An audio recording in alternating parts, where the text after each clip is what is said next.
Is sweating the sign of a good workout? Many beginners believe that heavy sweating means a workout is effective. While sweat can show you're working hard, it's not the most accurate indicator of progress or quality. Various factors influence how much you sweat, including genetics, temperature, and humidity. Let's dive into what sweat really means for your workouts. Why do we sweat during exercise? Sweating helps regulate your body's temperature. As you exercise and your muscles generate heat, your body cools itself by producing sweat.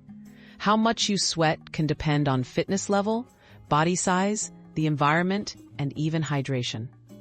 Someone may sweat very little during a tough workout or sweat a lot with gentle movement. It varies from person to person.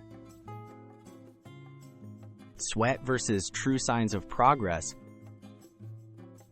Sweat itself does not indicate calorie burn, muscle growth, or improvement in endurance.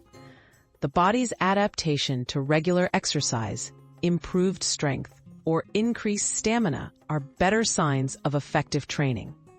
For beginners, focus on how your body feels, your ability to complete a session, or measurable improvements like lifting heavier weights or running farther.